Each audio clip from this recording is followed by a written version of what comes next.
18वां अध्याय। बंधन और मोक्ष का विवेचन, शिव के भस्मधारण का रहस्य। ऋषि बोले, सर्वज्ञों में श्रेष्ठ सूत जी, बंधन और मोक्ष क्या है? कृपया हम पर कृपा कर हमें बताएं। सूत जी ने कहा, महर्षियों, मैं बंधन और मोक्ष के स्वरूप व उपाय का वर्णन तुम्हारे लिए कर रहा हूँ। पृथ्वी के 8 बंधनों के कारण ही आत्मा की जीव संज्ञा है, अर्थात बंधनों में बंधा हुआ जीव बद्ध कहलाता है, और जो उन बंधनों से छूटा हुआ है उसे मुक्त कहते हैं। प्रकृति, बुद्धि, त्रिगुणात्मक अहंकार और 5 तन्मात्राएं आदि 8 तत्वों के समूह से देह की उत्पत्ति हुई है। देह से कर्म होता है और फिर कर्म से नूतन देह की उत्पत्ति होती है।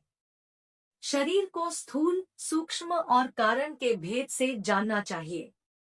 स्थूल शरीर व्यापार कराने वाला, सूक्ष्म शरीर इंद्रिय भोग प्रदान करने वाला तथा शरीर को आत्मानंद की अनुभूति कराने वाला होता है। कर्मों के द्वारा ही जीव पाप और पुण्य भोगता है।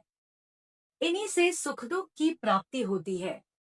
आता कर्मपाश में बंधकर जीव शुभाशुभ कर्मों द्वारा चक्र की भांति घुमाया जाता है। इससे छुटकारा पाने के लिए महाचक्र के कर्ता भगवान शिव की स्तुति और आराधना करनी चाहिए।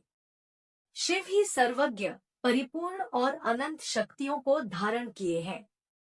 जो मन, वचन, शरीर और धन से बेलिंग या भक्तजनों में शिव भावना करके उनकी पूजा करते हैं, उन पर शिवजी की कृपा अवश्य होती है। शिवलिंग में शिव की प्रतिमा ने शिव भक्तजनों में शिव की भावना करके उनकी प्रसन्नता के लिए पूजा करनी चाहिए। पूजन शरीर, मन, वाणी और धन से कर सकते हैं।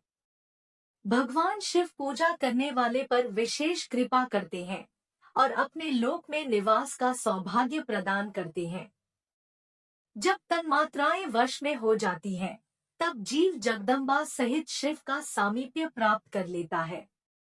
भगवान का प्रसाद प्राप्त होने पर बुद्धि वश में हो जाती है। सर्वज्ञता और तृप्ति शिव के ऐश्वर्य हैं। इन्हें पाकर मनुष्य की मुक्ति हो जाती है।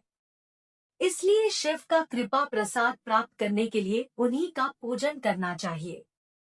शिवक्रिया, शिव तप, शिव मंत्र जाप, शिव ज्ञान और शिव ध्यान प्रतिदिन प्रातः से रात को सोते समय तक, जन्म से मृत्यु तक करना चाहिए एवं मंत्रों और विभिन्न पुष्पों से शिव की पूजा करनी चाहिए। ऐसा करने से भगवान शिव का लोक प्राप्त होता है।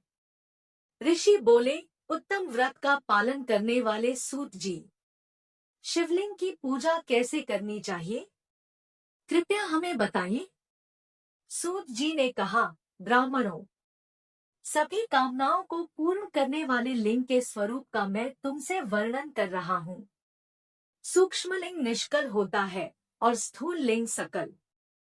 पंचाक्षर मंत्र को स्थूल लिंग कहते हैं। दोनों ही लिंग साक्षात मोक्ष देने वाले हैं। प्रकृति एवं पौरुष लिंग के रूपों के बारे में एकमात्र भगवान शिव ही जानते हैं और कोई नहीं जानता। पृथ्वी पर 5 लिंग हैं, जिनका विवरण मैं तुम्हें सुनाता हूँ। पहला स्वयंभू शिवलिंग, दूसरा बिंदुलिंग, तीसरा प्रतिष्ठित लिंग, चौथा चरलिंग और 5वां गुरुलिंग है। देवर्षियों की तपस्या से संतुष्ट हो उनके समीप प्रकट होने के लिए पृथ्वी के अंतर्गत बीज रूप में व्याप्त हुए भगवान शिव वृक्षों के अंकुर की भांति भूमि को भेद कर नादलिंग के रूप में व्यक्त हो जाते हैं। स्वतः प्रकट होने के कारण ही इसका नाम स्वयंभूलिंग है। इसकी आराधना करने से ज्ञान की वृद्धि होती है। सोने चांदी, भूमि, वेदी पर हाथ से प्रणव मंत्र लिखकर भगवान शिव की प्रतिष्ठा और आह्वान करे तथा 16 उपचारों से उनकी पूजा करे। ऐसा करने से साधक को ऐश्वर्य की प्राप्ति होती है। देवताओं और ऋषियों ने आत्मसिद्धि के लिए पौरुष लिंग की स्थापना मंत्रों के उच्चारण द्वारा की है। यही प्रतिष्ठित लिंग कहलाता है।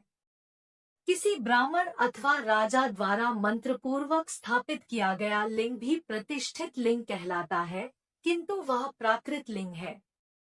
शक्तिशाली और नित्य होने वाला पौरुष लिंग तथा दुर्बल और अनित्य होने वाला प्राकृत लिंग कहलाता है। लिंग, नाभि, जीभ, हृदय और मस्तक में विराजमान आध्यात्मिक लिंग को चलिंग कहते हैं। पर्वत को पौरुष लिंग और भूतल को विद्वान प्राकृत लिंग मानते हैं। पौरुष लिंग समस्त ऐश्वर्य को प्रदान करने वाला है। प्राकृत लिंग धन प्रदान करने वाला है। चरलिंग में सबसे प्रथम रसलिंग ब्राह्मणों को अभीष्ट वस्तु प्रदान करने वाला है। सुवर्ण लिंग वैश्यों को धन, बाणलिंग क्षत्रियों को राज्य, सुंदर लिंग शूद्रों को महाशुद्धि प्रदान करने वाला है। बचपन, जवानी और बुढ़ापे में स्फटिकमय शिवलिंग का पूजन स्त्रियों को समस्त भोग प्रदान करने वाला है। समस्त पूजा कर्म गुरु के सहयोग से करें। इष्टदेव का अभिषेक करने के पश्चात अघनी के चावल की बनी खीर तथा नैवेद्य अर्पण करें। निवृत्त मनुष्य को सूक्ष्म लिंग का पूजन विभूति के द्वारा करना चाहिए। विभूति लोकाग्निजनित, वेदाग्निजनित और शिवाग्निजनित 3 प्रकार की होती है। लोकाग्निजनित अर्थात लौकिक भस्म को शुद्धि के लिए रखें। मिट्टी, लकड़ी और लोहे के पात्रों की धान्य, तिल, वस्त्र आदि की भस्म से शुद्धि होती है। वेदों से जनित भस्म को वैदिक कर्मों के अंत में धारण करना चाहिए। मूर्तिधारी शिव का मंत्र पढ़कर बेल की लकड़ी जलाए। कपिला गाय के गोबर तथा शमी, पीपल, पलाश, बड़, अमलताश और बेर की लकड़ियों से अग्नि जलाए, इसे शुद्ध भस्म माना जाता है। भगवान शिव ने अपने गले में विराजमान प्रपंच को जलाकर भस्मरूप से सार तत्व को ग्रहण किया है। उनके सारे अंग विभिन्न वस्तुओं के सार रूप हैं। भगवान शिव ने अपने माथे के तिलक में ब्रह्मा, विष्णु और रुद्र के सार तत्व को धारण किया है। सजल भस्म को धारण करके शिवजी की पूजा करने से सारा फल मिलता है। शिव मंत्र से भस्म धारण कर श्रेष्ठ आश्रमी होता है। शिव की पूजा अर्चना करने वाले को अपवित्रता और सूतक नहीं लगता।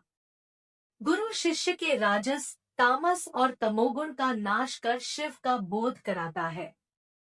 ऐसे गुरु के हाथ से भस्म धारण करनी चाहिए। जन्म और मरण सब भगवान शिव ने ही बनाए हैं। जो इन्हें उनकी सेवा में ही अर्पित कर देता है, वह बंधनों से मुक्त हो जाता है। स्थूल, सूक्ष्म और कारण को वश में कर लेने से मोक्ष प्राप्त होता है। जो शिव की पूजा में तत्पर हो, मौन रहे, सत्य तथा गुणों से युक्त हो, क्रिया, जाप, तप करता रहे, उसे दिव्य ऐश्वर्य की प्राप्ति होती है तथा ज्ञान का उदय होता है। शिव भक्त यथायोग्य क्रिया एवं अनुष्ठान करे तथा धन का उपयोग कर शिव स्थान में निवास करे। भगवान शिव के महात्म्य का सभी के सामने प्रचार करें। शिव मंत्र के रहस्य को उनके अलावा कोई नहीं जानता है, इसलिए शिवलिंग का नित्य पूजन करें। अगर वीडियो पसंद आ गई हो तो वीडियो को लाइक करके चैनल को सब्सक्राइब कर दीजिएगा। धन्यवाद।